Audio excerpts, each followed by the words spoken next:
Hello everyone, welcome back. तो आज इस वीडियो में हम डिस्कस करेंगे इंडक्टिव इफेक्ट के बारे में। तो चलिए स्टार्ट करते हैं। तो स्टार्ट करने से पहले सबसे पहले हमें पता होना चाहिए, इसकी कैरेक्टरिस्टिक्स पढ़ने से पहले हमें पता होना चाहिए कि इंडक्टिव इफेक्ट हम केमिस्ट्री में क्यों पढ़ते हैं, क्यों इसकी जरूरत पड़ती है इंडक्टिव इफेक्ट। ठीक है, तो इसका मेन रीजन ये है, जैसे हम ऑर्गेनिक रिएक्शंस होगी या हम इनऑर्गेनिक मतलब केमिस्ट्री में अगर हम पढ़ते हैं कि इलेक्ट्रॉन जो है का ट्रांसफर यहां से यहां हो रहा है।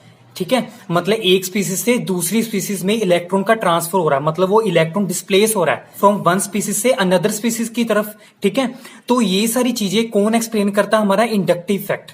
ठीक है, तो मतलब इलेक्ट्रॉन की डिस्प्लेसमेंट कोवेलेंट बॉन्ड्स में कहां से कहां की तरफ जा रही है, तो वो कौन एक्सप्लेन करता है? हमारा इंडक्टिव इफेक्ट। ठीक है, तो यहां पे आप लिख सकते हो ये इफेक्ट क्यों जरूरत पड़ती है। ये हमें बताता है कि जो इलेक्ट्रॉन की डिस्प्लेसमेंट है, electron displacement in covalent bonds, in covalent bonds. ठीक है, कि हमारे पास अगर कोवेलेंट बॉन्ड है, ठीक है, उसमें बॉन्ड में दो इलेक्ट्रॉन्स तो होते हैं। ठीक है, मैक्सिमम दो इलेक्ट्रॉन्स होते हैं। उस बॉन्ड में इलेक्ट्रॉन किस स्पीसीज से किस स्पीसीज की तरफ जा रहा है, वो हमें कौन बताता है? Inductive effect. हम इस चीज को एक्सप्लेन करते हैं, जैसे हमारे पास कोवेलेंट बॉन्ड है, सी बॉन्ड Cl है फॉर एग्जांपल। ठीक है, मतलब कार्बन और क्लोरीन के बीच में हमारे पास क्या है? सिंगल बॉन्ड, मतलब कोवेलेंट बॉन्ड है। और जो कोवेलेंट बॉन्ड होता है, आपको पता है कोवेलेंट बॉन्ड क्या होता है? म्यूचुअली शेयरिंग ऑफ इलेक्ट्रॉन्स, मतलब वो बॉन्ड जो क्या है, दो एटम्स के आपस में इलेक्ट्रॉन के शेयर से बनता है। ठीक है, तो मतलब ये वाला बॉन्ड कैसे बना होगा? कार्बन ने अपने इलेक्ट्रॉन शेयर किए होंगे क्लोरीन के साथ और क्लोरीन ने अपने इलेक्ट्रॉन्स कार्बन के साथ शेयर किए होंगे, तभी ये हमारे पास कोवेलेंट बॉन्ड जनरेट हुआ। अब ये क्या है? उसने बोला कि कोवेलेंट बॉन्ड्स में इलेक्ट्रॉन की डिस्प्लेसमेंट होगी, मतलब इलेक्ट्रॉन मूव करेंगे। डिस्प्लेसमेंट का मतलब है मूवमेंट।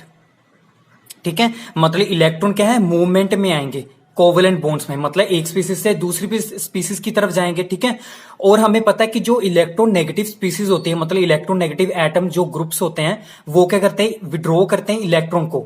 ठीक है, दूसरे स्पीसीज से, मतलब वो अट्रैक्ट करते हैं इलेक्ट्रॉन्स को। ठीक है, तो इन दोनों में से जो इलेक्ट्रॉन नेगेटिव होगा, उसी के पास इलेक्ट्रॉन उसकी तरफ नजदीक रहेंगे ना, उसके पास रहेंगे। ठीक है, तो क्लोरीन क्या है? इलेक्ट्रॉन नेगेटिव है, ये क्या है? Electron negative. और इसके कंपैरिजन में कार्बन क्या है? इलेक्ट्रो पॉजिटिव है।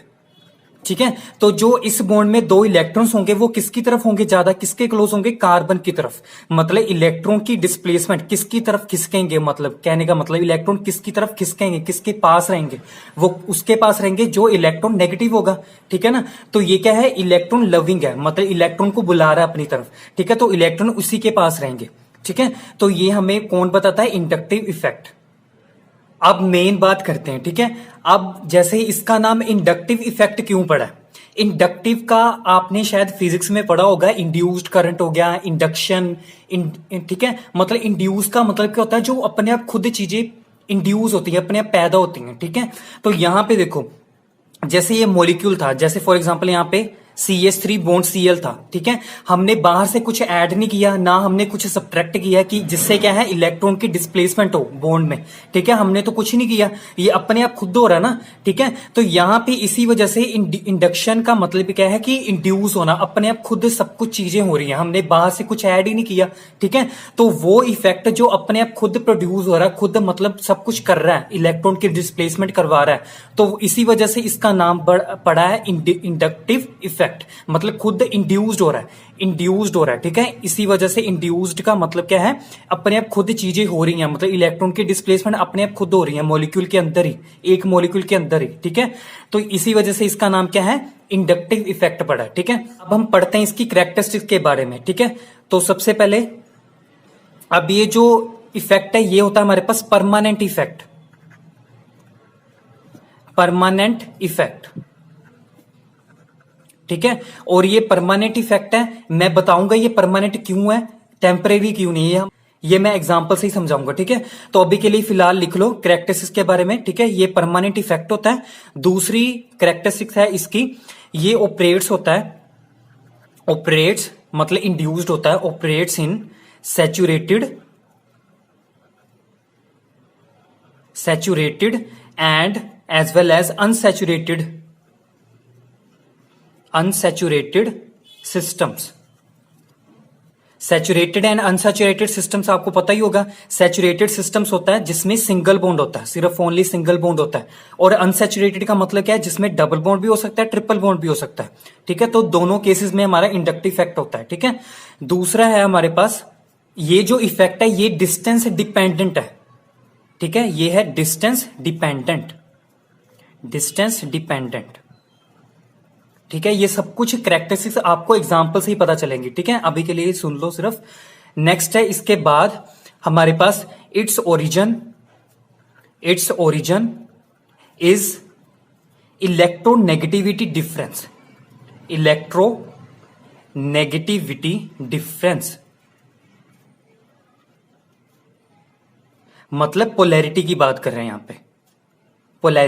पोलैरिटी आपको पता ही होगी, जैसे इसे एग्जांपल में हमने किया, ये क्या था, इलेक्ट्रॉन अट्रैक्ट कर रहा था ना क्लोरीन, ठीक है, कार्बन से, तो ये ऐसे इलेक्ट्रॉन अट्रैक्ट कर रहा है। तो यहां पे नेगेटिव चार्ज मतलब यहां पे इलेक्ट्रॉन डेंसिटी मैक्सिमम होनी शुरू हो जाएगी, मतलब नेगेटिव चार्ज आना, मतलब यहां पे नेगेटिव चार्ज इसके एरिया में ज्यादा होगा। तो यहां पे डेल्टा नेगेटिव और यहां पे क्या है, इलेक्ट्रॉन डेंसिटी कम होनी शुरू होगी, मतलब नेगेटिव चार्ज कम होना शुरू हो गया और पॉजिटिव चार्ज ज्यादा आना शुरू हो गया कार्बन पे। तो यहां पे डेल्टा पॉजिटिव, तो यहां पे प्लस और नेगेटिव आया। ठीक है, प्लस और नेगेटिव आया, प्लस और माइनस आया ना। तो जहां पे जिस मॉलिक्यूल पे चार्जेस आने शुरू हो जाते हैं उसको हम कहते हैं कि वो पोलर मॉलिक्यूल है, मतलब वहां पे पोलैरिटी आनी शुरू हो जाती है। ठीक है, तो यहां पे पोलैरिटी आ रही है। तो इसका ओरिजिन क्या है, ओरिजिन का मतलब क्या है कि ये क्यों इंड्यूस हो रहा है, इसका राइज होने का मतलब क्या है, क्यों इंड्यूस हो रहा है। तो किसकी वजह से हो रहा है, इलेक्ट्रोनेगेटिविटी डिफरेंस की वजह से, क्योंकि ये क्या है, यहाँ पे दोनों में इलेक्ट्रोनेगेटिविटी डिफरेंस ज्यादा है, ये ज्यादा इलेक्ट्रोनेगेटिव है, ये कम इलेक्ट्रोनेगेटिव है। ठीक है, तो इसी वजह से क्या है, इलेक्ट्रोनेगेटिविटी डिफरेंस की आने की वजह से क्या है, ये इंडक्टिव इफेक्ट इंड्यूस होता है। अब यहां पे हम एक एग्जांपल से सारी कैरेक्टरिस्टिक समझेंगे। ठीक है, तो जैसे हमारे पास एक एग्जांपल है, C bond C bond C bond C bond Cl। ठीक है, rest of others are hydrogen. ठीक है, सिंपल ये क्या, हमारे पास एक सिस्टम है, ये एक सिस्टम है, या इसको आप कह सकते हो कि ये कार्बन की एक लंबी चेन है, ये चेन होगी। ठीक है, और इस चेन के साथ, कार्बन की चेन के साथ हमारे पास क्या है, क्लोरीन है, और क्लोरीन क्या है, इलेक्ट्रोनेगेटिव एटम। ठीक है, ओके, अब ये क्या करेगा, यहां पे ये इलेक्ट्रोनेगेटिव एटम है। ठीक है, और ये क्या है, हमारे पास एक तरफ का कह सकते हैं ये चेन क्या है, इलेक्ट्रोपॉजिटिव है। ठीक है, मतलब ये सिस्टम क्या है, इलेक्ट्रोपॉजिटिव है, और ये क्या है, इलेक्ट्रोनेगेटिव है। ठीक है, तो यहां पे पॉजिटिव और नेगेटिव आ गया डिफरेंस, इलेक्ट्रोनेगेटिव डिफरेंस आ गया। तो यहां पे ये वाली चीज तो क्लियर होगी। तो अगर ये इलेक्ट्रोनेगेटिव डिफरेंस आएगा तो यहां पे पॉजिटिव आएगा, डेल्टा पॉजिटिव, और यहां पे डेल्टा नेगेटिव। अब मैं डेल्टा पॉजिटिव और डेल्टा नेगेटिव लिखा हूं, पूरा पूरा पॉजिटिव और पूरा पूरा नेगेटिव नहीं लिख रहा। तो इसका सिंबल डेल्टा का पॉजिटिव का मतलब ये है, या डेल्टा नेगेटिव का मतलब ये है कि जिसके ऊपर डेल्टा नेगेटिव होगा, जैसे फॉर एग्जांपल क्लोरीन के ऊपर डेल्टा नेगेटिव है और कार्बन के ऊपर डेल्टा पॉजिटिव है। इसका मतलब ये हुआ कि जो इन दोनों के बीच में जो बॉन्ड है ना, इसमें जो दो इलेक्ट्रॉन्स हैं वो पूरे पूरे दो इलेक्ट्रॉन्स क्लोरीन के पास नहीं है। ठीक है, और ना ही जो पूरे पूरे दो इलेक्ट्रॉन्स है कार्बन से परे हैं। ठीक है, मतलब कार्बन से अवे नहीं है, मतलब कार्बन के भी पास है और क्लोरीन के भी पास है। ठीक है, कहने का मतलब ये है कि ये जो बॉन्ड है ना पूरी तरह से ब्रेक नहीं हुआ। ठीक है, जैसे फॉर एग्जांपल हमारे पास एग्जांपल है CH3 बॉन्ड Cl है, इसको ऐसे नहीं लिखते हैं, जैसे CH3 ये है। ठीक है, अगर यहां पे मैं NaOH डाल देता हूं, ठीक है, यहां पे मैं NaOH डाल देता हूं, तो क्या होगा, यहां से NaCl निकल जाएगा। ठीक है, और OH इसके साथ जुड़ जाएगा, तो यहां पे हमारे पास अल्कोहल बन जाएगा ना, CH3 बॉन्ड OH। तो इसका मतलब ये हुआ कि यहां से जो दो इलेक्ट्रॉन्स थे ना वो पूरे पूरे क्लोरीन ने ले लिए। ठीक है, तो पूरे पूरे क्लोरीन ने ले लिए, तो यहां पे क्या है, नेगेटिव क्लोरीन, मतलब Cl नेगेटिव आ गया। मतलब यहां पे अब हम डेल्टा नेगेटिव नहीं लिखेंगे, क्योंकि यहां पे जो बॉन्ड में दो इलेक्ट्रॉन्स थे ना वो पूरे पूरे क्लोरीन ने ले लिए अपने साथ। ठीक है, और इसी वजह से क्या यहां पे क्या हुआ, अगर हम इसका NaOH को ब्रेक करते हैं, Na पॉजिटिव और OH नेगेटिव आता है। ठीक है, इसको भी हम ब्रेक करते हैं, तो यहां पे जो हमारे पास इस बॉन्ड में दो इलेक्ट्रॉन्स थे वो OH ने ले लिए, और यहां पे जो दो इलेक्ट्रॉन्स थे वो सोडियम से निकल चुके हैं। ठीक है, तो ये जो पॉजिटिव है वो कौन अट्रैक्ट करेगा, नेगेटिव वाला। ठीक है, और जो नेगेटिव वाला है कौन अट्रैक्ट करेगा, पॉजिटिव वाला। ठीक है, यहाँ पे क्या है, CH3 पॉजिटिव है यहाँ पे, कि मतलब इस बॉन्ड में दो इलेक्ट्रॉन्स कार्बन से निकल चुके हैं और दो इलेक्ट्रॉन्स किसने गेन कर लिए, क्लोरीन ने। ठीक है। तो डेल्टा का मतलब ये होता है कि पार्शियली, डेल्टा का मतलब होता है पार्शियली, पार्शियली करेक्टर, ठीक है। मतलब पार्शियली पॉजिटिव है और पार्शियली ही नेगेटिव है चार्ज, ठीक है। पूरा पूरा पॉजिटिव और पूरा पूरा नेगेटिव नहीं है। कब पूरा पूरा पॉजिटिव और पूरा पूरा नेगेटिव होगा? जब पूरे पूरे इलेक्ट्रॉन कोई ले लेगा, अट्रैक्ट कर लेगा, जैसे ये एग्जांपल हमने किया है। यहां पे देखो, अब इसका मतलब क्या है डिस्टेंस डिपेंडेंट का? डिस्टेंस डिपेंडेंट का मतलब ये है कि जैसे यहां पे क्लोरीन जो है हमारे पास, ये जो क्लोरीन है, क्लोरीन ने यहाँ पे इलेक्ट्रॉन हम इसने अट्रैक्ट करने कार्बन से, ठीक है। तो यहाँ पे डेल्टा नेगेटिव और डेल्टा पॉजिटिव जनरेट हो जाएगा, ठीक है।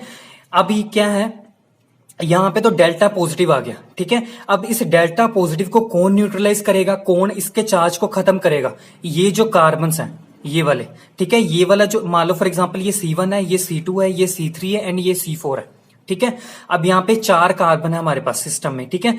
अब इसने क्या करना है, ये वाले क्लोरीन ने इस कार्बन से इलेक्ट्रॉन अट्रैक्ट किए, तो यहाँ पे डेल्टा पॉजिटिव आ गया, ठीक है। अब इस डेल्टा पॉजिटिव चार्ज को कौन रिमूव करेगा, कौन न्यूट्रलाइज करेगा? वो करेगा हमारा C2 कार्बन, ठीक है। अब इसके पास भी इलेक्ट्रॉन डेंसिटी है, ये इलेक्ट्रॉन डेंसिटी कौन अट्रैक्ट करेगा? ये हमारे पास ये जो कार्बन है, क्योंकि इसके पास तो इलेक्ट्रॉन डेंसिटी कम होगी, मतलब ये किसके तरह एक्ट करेगा? अब इलेक्ट्रॉन नेगेटिव एटम की तरह अट्रैक्ट करेगा, क्योंकि इलेक्ट्रॉन नेगेटिव क्या करते हैं, इलेक्ट्रॉन अट्रैक्ट ही करते हैं ना, ठीक है, अपनी तरफ। तो ये क्या करेगा, act as a electron negative atom बन चुका है ये कार्बन C1, ठीक है। तो इसके ऊपर क्या इलेक्ट्रॉन डेंसिटी मिनिमम होगी, तो इसने क्या करना है, इस कार्बन से इलेक्ट्रॉन जल्दी जल्दी से इलेक्ट्रॉन अट्रैक्ट करने हैं, ठीक है। तो इसके ऊपर जो पॉजिटिव चार्ज होगा न्यूट्रलाइज हो जाएगा, ठीक है। अब इसके ऊपर डेल्टा पॉजिटिव आ जाएगा, ठीक है। तो इसके ऊपर डेल्टा पॉजिटिव को कौन न्यूट्रलाइज करेगा? C3, ठीक है। जब ये न्यूट्रलाइज हो जाएगा, इसके ऊपर पॉजिटिव चार्ज आएगा, जब इसको न्यूट्रलाइज करेगा कौन करेगा? C4। ऐसे ऐसे चेन में जो हमारे पास न्यूट्रलाइजेशन ऐसी होती जाएगी का इलेक्ट्रॉन्स की, ठीक है। चार्जेस की क्या होगी हमारे पास, न्यूट्रलाइजेशन ऐसे होती जाएगी।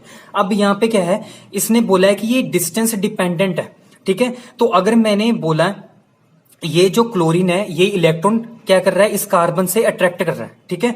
ये जो क्लोरीन है इस कार्बन से काफी दूर है और इस कार्बन से क्या है हमारे पास काफी नजदीक है, तो इसका जो असर होगा ना इलेक्ट्रॉन खींचने का, अट्रैक्ट करने का, किस पे ज्यादा होगा? इस C1 कार्बन पे, ठीक है। और किससे कम, और किस पे कम होगा? इस C4 कार्बन पे, ठीक है। तो जैसे जैसे कार्बन चेन ज्यादा बढ़ती जाएगी, मतलब लेंथ ज्यादा हो जाएगी सिस्टम की, तो वैसे वैसे ही इसकी जो अट्रैक्ट करने की पावर होगी वो क्या हो जाएगी, डिक्रीज हो जाएगी।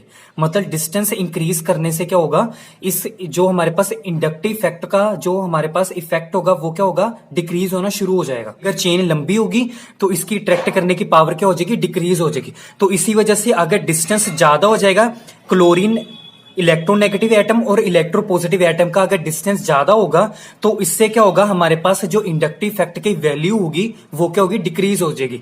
तो इसी वजह से इंडक्टिव इफेक्ट क्या होता है, डिस्टेंस डिपेंडेंट। दूसरा हमारे पास है कि ये क्या है, saturated as well as unsaturated system में ऑपरेट होता है। ये क्या हमारे पास सैचुरेटेड है, अनसैचुरेटेड में भी होगा, जैसे डबल बॉन्ड में भी होगा, C double bond C bond Cl, ठीक है। तो यहां पे भी क्या हो सकता है हमारे पास अनसैचुरेटेड, अगर हमारे पास सिस्टम आएगा डबल बॉन्ड आ गया ना, तो अगर ट्रिपल बॉन्ड भी हो गया ऐसे, तब भी क्या होगा हमारे पास, ये अट्रैक्ट करेगा कार्बन को, कार्बन के इलेक्ट्रॉन्स को, तो तब भी हमारे पास क्या आएगा, इंडक्टिव इफेक्ट आएगा, ठीक है। तो जब ट्रिपल बॉन्ड होगा, जब डबल बॉन्ड होगा, जब सिंगल बॉन्ड होगा, तब भी हमारे पास क्या आएगा, इंडक्टिव इफेक्ट होएगा, ठीक है। दूसरा था हमारे पास कि ये क्या होगा, परमानेंट इफेक्ट होता है। परमानेंट इफेक्ट का मतलब क्या है कि जब तक हमारे पास इस सिस्टम में इलेक्ट्रोनेगेटिव एटम प्रेजेंट है, तब तक हमारे पास इंडक्टिव इफेक्ट रहेगा। जब मैंने क्लोरीन को रिमूव कर देना, तब क्या होगा, इंडक्टिव इफेक्ट पूरी तरह से खत्म हो जाएगा, ठीक है। तो जब तक क्लोरीन हमारे पास सिस्टम में है, तब तक ये इंडक्टिव इफेक्ट चलता रहेगा, मतलब ये परमानेंट रहेगा। मतलब तब क्या होगा, ये इलेक्ट्रॉन अट्रैक्ट करता रहेगा, यहाँ पे नेगेटिव आना शुरू हो जाएगा, यहाँ पे पॉजिटिव ऐसे ही रहेगा। तो इसी वजह से क्या है, ये परमानेंट ही चार्जेस ऐसे ही रहेंगे जब तक ये हमारे पास क्लोरीन इलेक्ट्रोनेगेटिव एटम प्रेजेंट है एक सिस्टम में। अब एक चीज इंपॉर्टेंट ये है कि जैसे हमारे पास ऑर्गेनिक केमिस्ट्री में सब्स्टिट्यूशन रिएक्शंस होती हैं, ठीक है, मतलब SN1 SN2, ठीक है। ये रिएक्शंस होने का मतलब क्या है, ये किस वजह से होती हैं, ये होती है हमारे पास इंडक्टिव इफेक्ट की वजह से ही होती हैं, ठीक है। जैसे फॉर एग्जाम्पल हमारे पास एग्जाम्पल है C बॉन्ड Cl, यहां पे हमारे पास है H प्रेजेंट, ठीक है, ये है मिथाइल क्लोराइड। ठीक है, यहां पे क्या है, इलेक्ट्रोनेगेटिविटी डिफरेंस है, यहां पे आएगा डेल्टा पॉजिटिव, यहां पे आएगा डेल्टा नेगेटिव। ठीक है, यहां पे तो पॉजिटिव चार्ज है, यहां पे नेगेटिव चार्ज है, तो इस पॉजिटिव चार्ज को न्यूट्रलाइज करने के लिए नेगेटिव चार्ज आएगा ना। ठीक है, तो यहां से क्या आएगा, OH नेगेटिव क्या है, बैक साइड यहां पे अटैक करेगा। ठीक है, तो जब बैक साइड से अटैक करेगा तो नेगेटिव और पॉजिटिव आपस में क्या कंबाइन कर लेंगे, तो मॉलिक्यूल बन जाएगा और Cl ऐसे रिमूव हो जाएगा। ठीक है, तो ऐसे क्या होता है, हमारे पास अल्कोहल बनता है, HH यहां पे और सॉरी यहां पे OH, यहां पे CH3 ऐसे। ठीक है, तो ये कौन सी रिएक्शन है, SN2 रिएक्शन है, मतलब जिसमें न्यूक्लियोफाइल का बैक साइड अटैक होता है। तो SN2 SN1 रिएक्शन होने का मतलब क्या है, सिर्फ किसकी वजह से होती है, इंडक्टिव इफेक्ट की वजह से, क्योंकि इंडक्टिव इफेक्ट कहां से आता है, इलेक्ट्रोनेगेटिविटी डिफरेंस की वजह से। ये जो इंडक्टिव इफेक्ट होता है ना, वो ना बेसिकली 2 टाइप्स का होता है, एक तो होता है हमारे पास माइनस आई इफेक्ट, एक होता है प्लस आई इफेक्ट। ठीक है, अब ये minus I and plus I effect होते क्या, देखो सबसे पहले हम बात करते हैं माइनस आई इफेक्ट की, माइनस आई इफेक्ट की। ठीक है, अब यहां पे माइनस आई इफेक्ट कब होता है, जब हमारे पास सिस्टम में कोई भी इलेक्ट्रोनेगेटिव ग्रुप या एटम अटैच्ड होता है सिस्टम के साथ में। हमने Cl का केस किया था ना अभी। ठीक है, तो वहां पे क्या लग रहा था, माइनस आई इफेक्ट, क्योंकि वो इलेक्ट्रॉन को अट्रैक्ट कर रहा था। ठीक है, तो यहां पे हमारे पास जब जैसे यहां पे कोई भी एक्स है, एक्स जो है कुछ भी हो सकता है, एक्स क्या हमारे पास इलेक्ट्रॉन विड्रॉइंग ग्रुप। ठीक है, जब सिस्टम के साथ, जब चेन के साथ इलेक्ट्रॉन विड्रॉइंग ग्रुप अटैच्ड होता है तो हमारे पास क्या है, ये इलेक्ट्रॉन खींचेगा अपनी तरफ। ठीक है, तो ये क्या करेगा, माइनस आई इफेक्ट लगाएगा। ठीक है, चेन के ऊपर, तो इससे क्या होगा, वो इलेक्ट्रॉन खींचेगा अपनी तरफ। ठीक है, तो इस सिस्टम में कौन सा इफेक्ट लग रहा है, हमारे पास माइनस आई इफेक्ट। ठीक है, जो एक्स होगा ना, वो कौन कौन से होते हैं, एक्स हमारे पास इलेक्ट्रॉन विड्रॉइंग ग्रुप्स होते हैं। इलेक्ट्रॉन विड्रॉइंग ग्रुप्स हमारे पास कौन कौन से होते हैं, जो हमारे पास जितने भी हैलोजेंस हैं। ठीक है, हैलोजेंस कौन कौन से हैं, फ्लोरीन, क्लोरीन, ब्रोमीन, आयोडीन। ठीक है, ये सारे हमारे पास क्या होते हैं, हैलोजेंस होते हैं। ये क्या करते हैं, माइनस आई इफेक्ट लगाते हैं। ठीक है, दूसरे कौन से होते हैं हमारे पास, जैसे NO2 ग्रुप। ठीक है, CN ग्रुप, जैसे मैं लिख रहा हूं, ये सारे क्या है, माइनस आई इफेक्ट लगाते हैं। OH हो गया, OCH3 हो गया, C6H5 एंड H। ठीक है, ये हमारे पास क्या होते हैं, जितने भी ये मैंने लिखे हैं ना, जितने भी हमारे पास ये स्पीसीज हैं, ये क्या करती हैं, अगर चेन के साथ अटैच्ड होती हैं तो क्या कौन सा इफेक्ट लगाती है, माइनस आई इफेक्ट। मतलब ये सभी क्या करते हैं, एक ही काम करते हैं, इलेक्ट्रॉन विड्रॉ करना बस। ठीक है, अगर ये आपको कहीं पे भी चेन के साथ मिल जाता है, अटैच्ड होता, तो आपने लिखना कि ये माइनस आई इफेक्ट लगा रहा है। ठीक है, दूसरा होता है हमारे पास plus I effect. Plus I effect क्या करते हैं, इसके जस्ट रिवर्स होता है। प्लस आई इफेक्ट क्या करता है, अगर कोई भी ग्रुप जो इलेक्ट्रॉन डोनेट करता है चेन को, ठीक है, तो वो क्या करता है, प्लस आई इफेक्ट लगाता है। ठीक है, जैसे ये है, अगर एक्स क्या है, हमारे पास इलेक्ट्रॉन डोनेटिंग ग्रुप है, इलेक्ट्रॉन डोनेट कर रहा है। ठीक है, तो ये क्या होगा, हमारे पास कहने का मतलब ये होगा, ये इलेक्ट्रॉन तो अट्रैक्ट नहीं करेगा। ठीक है, ये क्या करेगा, इलेक्ट्रॉन रिपेल करेगा। अगर इलेक्ट्रॉन आना भी चाहेगा इसके पास, तो वो क्या करेगा, इलेक्ट्रॉन को रिपेल करेगा अपने से। ठीक है, तो वो कौन कौन से होंगे हमारे पास, जैसे जितने भी एल्काइल ग्रुप्स होंगे, जितने भी एल्काइल ग्रुप्स होते हैं हमारे पास, जिसको हम R से डोनेट करते हैं, वो क्या करते हैं, प्लस आई इफेक्ट लगाते हैं। ठीक है, ये क्या करते हैं, प्लस आई इफेक्ट लगाते हैं। नाउ अब हम एग्जाम्पल सॉल्व करते हैं। ठीक है, एग्जाम्पल से आपको ये पूरी तरह समझ आ जाएगा टॉपिक। नाउ फर्स्ट एग्जाम्पल है, जैसे हमारे पास यहां पे नाइट्रोजन के ऊपर पॉजिटिव चार्ज है, यहां पे है इसके साथ 3R ग्रुप्स, 3 एल्काइल ग्रुप्स, और एल्काइल ग्रुप्स क्या करते हैं, प्लस आई फैक्टर लगाते हैं। ठीक है, इसके साथ अटैच्ड है हमारे पास कार्बन, और इसके फर्दर कोई भी ग्रुप्स एटम्स प्रेजेंट होगा। ठीक है, दूसरी एग्जांपल है हमारे पास, इसी में हमने कंपैरिजन करना है किसमें सबसे ज्यादा माइनस आई इफेक्ट लगेगा। ठीक है, ये फॉर एग्जांपल ए है हमारे पास। ठीक है, दूसरा हम लेते हैं जिसमें हमारे पास 2R होंगे, एक H और एक कार्बन होगा। ठीक है, ऐसे होगा। ये बी है हमारे पास। ठीक है, सी है हमारे पास, जैसे यहां पे पॉजिटिव, अब यहां पे सिर्फ एक R, 2H एंड एक कार्बन, ये हो गया C. And third is and last is, जिसमें हमारे पास कोई भी R ग्रुप नहीं है, सिंपल H ही है। ठीक है, ये हो गया डी। अब इसमें बताना है कि किसमें सबसे ज्यादा माइनस आई इफेक्ट है। ठीक है, किसमें सबसे ज्यादा माइनस आई इफेक्ट है, order of minus I effect बताना हमने, order of minus I effect. ठीक है, किसमें हमारे पास माइनस आई इफेक्ट ज्यादा होगा। ठीक है, अब सबसे पहले देखो, यहाँ पे पॉजिटिव चार्ज है इसके ऊपर, तो पॉजिटिव चार्ज जिसके ऊपर होता है वो क्या करता है, उसके पास इलेक्ट्रॉन डेंसिटी कम होती है, वो क्या करेगा, वो चाहता है कि वो पॉजिटिव चार्ज को क्या करे, रिमूव करे, न्यूट्रलाइज करे। वो क्या करेगा, इलेक्ट्रॉन क्या करेगा, अट्रैक्ट करेगा। ठीक है, अब यहाँ पे क्या है, इसके पास 3R ग्रुप्स हैं, इसके पास क्या है, 3R ग्रुप्स हैं। तो ये क्या करेंगे, बड़े आसानी से इसको इलेक्ट्रॉन देंगे और यहाँ पे पॉजिटिव चार्ज बड़ी जल्दी से क्या हो जाएगा, रिमूव हो जाएगा। ठीक है, तो यहाँ पे जो हमारे पास माइनस आई इफेक्ट होगा वो सबसे कम होगा। ठीक है ना, तो अगर हम इसकी बात करते हैं, इसमें बात करते हैं, यहाँ पे 2R है, तो 2R बड़े आराम से इसके पॉजिटिव चार्ज को क्या करेंगे, बैलेंस कर देंगे, खत्म कर देंगे। ठीक है, यहाँ पे 1R क्या करेगा, थोड़ी सी डिफिकल्टी आएगी इसको, बट ये क्या करेगा, 1R तो है ना, बट ये क्या करेगा, अपने इलेक्ट्रॉन्स देके इसके पॉजिटिव चार्ज को क्या करेगा, बैलेंस कर देगा, न्यूट्रलाइज कर देगा। ठीक है, अगर हम बात करते हैं, ये हमारे पास स्पेशल केस है इसमें। ठीक है, इसमें कोई भी R ग्रुप नहीं है, इसमें सभी क्या है, हाइड्रोजन है। ठीक है, और हाइड्रोजन इतनी जल्द हाइड्रोजन क्या है, अच्छे तरीके से इलेक्ट्रॉन नहीं देते, मतलब जितने अच्छे तरीके से R अल्काइल ग्रुप्स देते हैं। ठीक है, तो यहाँ पे तो कोई भी R ग्रुप प्रेजेंट नहीं है, तो यहाँ पे जो पॉजिटिव चार्ज होगा वो क्या है, इतनी जल्दी से न्यूट्रलाइज नहीं हो पाएगा। तो यहाँ पे क्या है, नाइट्रोजन के ऊपर जो क्या है, पॉजिटिव चार्ज ऐसे ही रहेगा।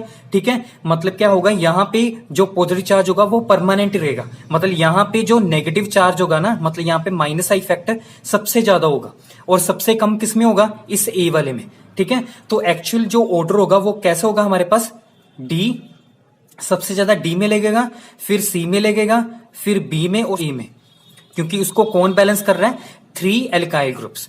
ठीक है, बट ऐसा नहीं होता, ये रोंग है।